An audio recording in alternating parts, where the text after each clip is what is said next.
복권 당첨자들을 추적 관찰해보면 대체로 그들이 얼마에 당첨되었건 간에 결국에는 원래의 경제 상태로 돌아간다고 합니다. 자수성가한 부자들은 정반대입니다. 자수성가한 부자들은 돈을 잃으면 비교적 빠른 기간 내에 그 돈을 모두 되찾았습니다. 여러 상황으로 잠시 파산할 수는 있지만 불과 몇 년 만에 다시 그 이상의 자산을 가지게 된다고 합니다.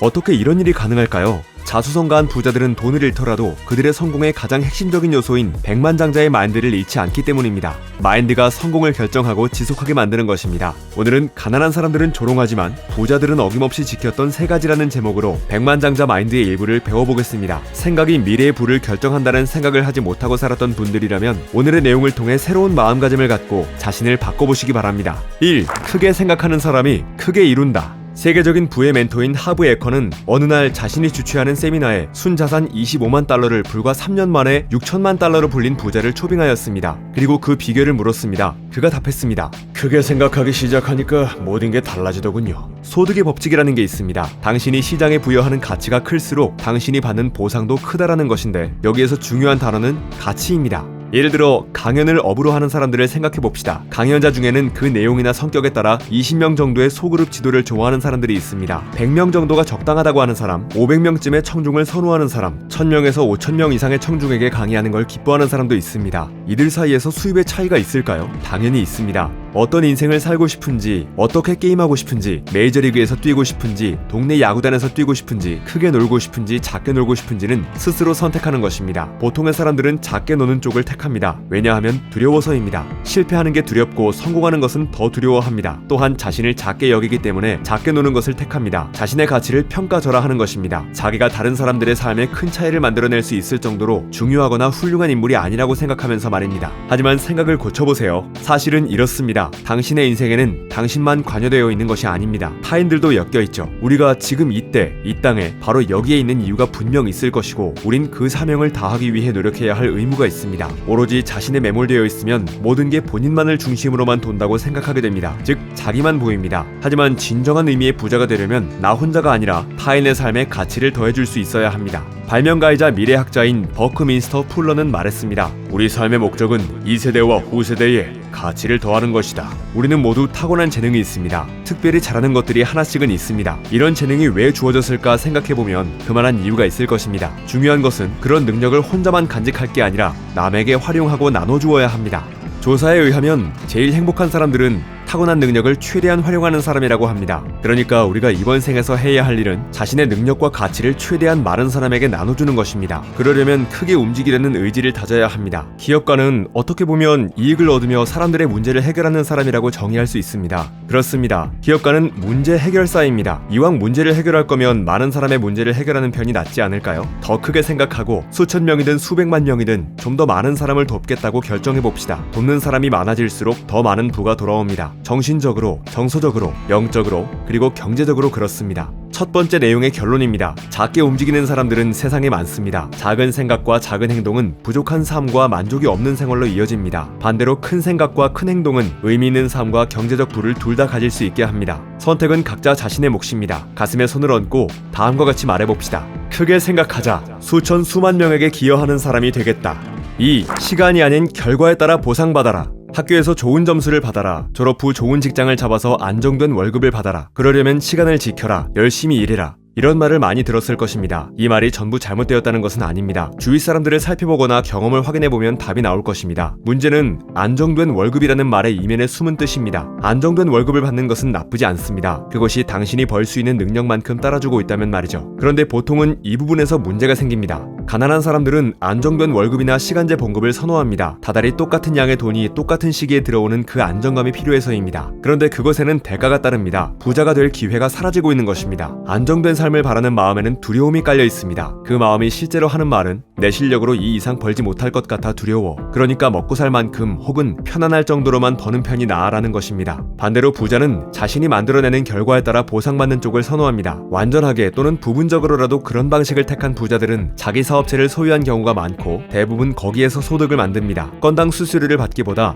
총 수입의 몇 %를 받기로 하고 일합니다. 높은 연봉을 받기보다 스톡옵션과 이익을 배분하는 인센티브제를 선호합니다. 이런 것들의 공통점은 어느 하나 확실히 돈을 벌 수 있다는 보장이 없다는 것입니다. 이들이 믿는 것은 오직 하나, 자본시장에서는 흔히 위험이 클수록 보상도 크다는 사실일 뿐입니다. 부자들은 자신을 믿는 것입니다. 자신의 가치를 믿고 그 가치만큼 확실히 보여줄 수 있다고 믿습니다. 가난한 사람들은 자신을 믿지 않기 때문에 그들에게는 보장이 필요하죠. 예를 들면 이런 식입니다. 하부 에커에게 어느 홍보 담당 컨설턴트가 찾아와서 한 달에 $4,000를 받고 일하겠다는 제안을 했다고 합니다. 그는 $4,000를 들여서 내가 얻게 되는 이익이 무엇이냐고 물었습니다. 그 컨설턴트는 한 달에 $20,000어치의 광고 효과를 볼 수 있다고 대답했습니다. 그 정도의 결과가 나오지 않으면 어떡하냐는 물음에 그는 그래도 자신이 그만큼의 시간을 들여서 일할 것이기 때문에 $4,000를 받아야 한다고 말했습니다. 하부 에커는 역제안을 했습니다. 난 시간당으로 계산하고 싶지 않고 결과에 따라 보상하는 게 옳다고 봅니다. 그만한 결과가 나오지 않으면 그 돈은 다 줄 이유가 없습니다. 반대로 당신이 그 이상의 결과를 만들어내면 더 받을 자격이 있겠지요.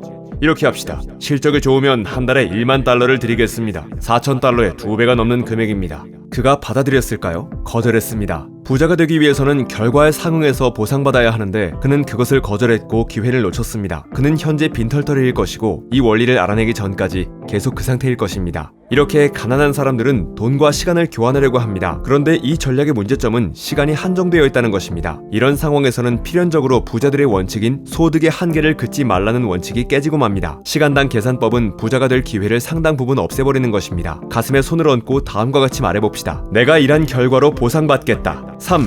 긍정 에너지를 가진 사람들을 가까이 하라. 가난한 사람들 중에 일부는 다른 사람의 성공을 적대시하거나 질투하거나 부러워합니다. 운 좋은 사람들이라고 깎아내리거나 조그맣게 재수없는 부자놈들이라고 중얼거리곤 합니다. 그런데 어떤 식으로든 부자를 나쁜 놈으로 바라보며 자신은 착한 사람이 되겠다고 생각하는 사람은 절대 부자가 될 수 없습니다. 자기가 경멸하는 사람이 될 수는 없는 일이니까요. 머릿속에 무슨 생각이나 의견을 갖고 있을 때 그건 나쁜 것도 좋은 것도 아니고 옳을 것도 그를 것도 없습니다. 하지만 그 생각이 우리의 삶으로 들어올 때는 사람의 행복과 성공에 힘을 줄 수도 있고 힘을 빼앗아갈 수도 있습니다. 부자를 미워하지 말라고 말하기는 쉽지만 사실 상황에 따라 기분에 따라 함정에 빠질 수도 있습니다. 사람은 누구나 누가 큰 돈을 벌었다고 하면 불공평하게 생각하거나 뭔가 의심스러운 것이 있지 않은지 먼저 찾게 되어 있습니다. 자기도 모르게 비난의 목소리와 부정적인 에너지가 생겨나는 것입니다. 부자가 되기 위해 완벽해질 필요는 없습니다. 다만 부정적인 생각이 자신의 힘이나 남의 힘을 빼앗는 순간을 알아차려야 합니다. 그럴 때 얼른 생산적인 생각에 집중하면서 마음속의 부정적인 힘을 중화시켜야 합니다. 곰곰이 생각해보죠. 어떤 사람이 부자가 되었건 아니건 우리와는 상관없는 일입니다. 문제는 그가 아니라 우리 자신이죠. 우리가 그 사람에 대해 어떻게 생각하든 그를 비난하든 아니든 그의 재산엔 변화가 생기지 않습니다. 오직 그런 부정적인 감정으로 우리 자신의 행복과 재산 상태에 변화가 생길 뿐입니다. 그렇지 않나요?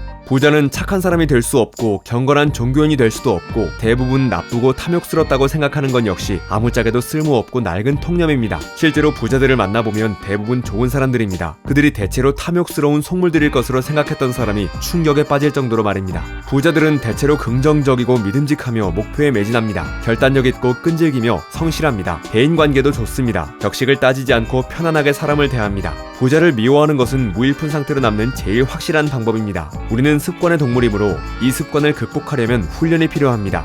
세 번째 내용의 결론입니다. 부자들을 욕하는 대신에 감탄하는 훈련을 해야 합니다. 부자를 축복하고 좋아하며 가까이 지내려고 노력하는 것이 좋습니다. 긍정 에너지를 가진 사람들을 가까이 하다 보면 그것이 무의식에 배어들어 우리가 부자가 되었을 때 다른 사람들도 우리에게 감탄하고 축복하고 사랑할 것이라고 확신할 수 있습니다. 하와이에는 예로부터 내려오는 후나 철학이 있습니다. 내가 원하는 것을 축복하라라는 가르침입니다. 아름다운 집을 가진 사람을 보거든 그 사람과 그 집을 축복하세요. 멋진 자동차를 가진 사람을 보거든 그 사람과 그 차를 축복하세요. 따뜻한 감정을 지닌 사람을 보거든 그 사람과 그 가정을 축복하세요. 몸매가 좋은 사람을 보거든 그 사람과 그 몸을 축복하세요. 가슴에 손을 얹고 다음과 같이 말해봅시다. 나는 부자들에게 감탄한다. 나는 부자들을 축복한다. 나는 부자들을 좋아한다. 나도 그런 부자가 될 것이다. 오늘은 가난한 사람들은 조롱하지만 부자들은 어김없이 지켰던 세 가지에 대해 말씀드렸습니다. 부정적인 생각, 습관, 행동을 변화시키면 부자가 될 수 있습니다. 부자가 되는 것을 변화의 시작으로 잡는 이유는 돈이 현대인들에게 가장 큰 고통의 원인이 되고 있기 때문입니다. 우리의 경제적 능력이 향상될 수 없도록 가로막는 장애물이 우리 주변엔 너무나 많습니다. 우리 독자 여러분들 모두 오늘의 내용을 통해 지금까지 자신의 경제적인 잠재력을 구속하고 있던 끈을 잘라내고 인생을, 돈을, 대인관계를 완전히 새롭게 바라볼 수 있었기를 바랍니다. 부자는 내 인생은 내가 만든다라고 믿지만 가난한 사람은 인생은 우연히 만든다라고 믿는다고 합니다. 오늘 영상을 끝까지 시청해주신 모든 분이 내 인생의 부는 내가 만든다고 믿기를 바랍니다. 책갈피였습니다. 당신의 성공과 행복을 응원합니다.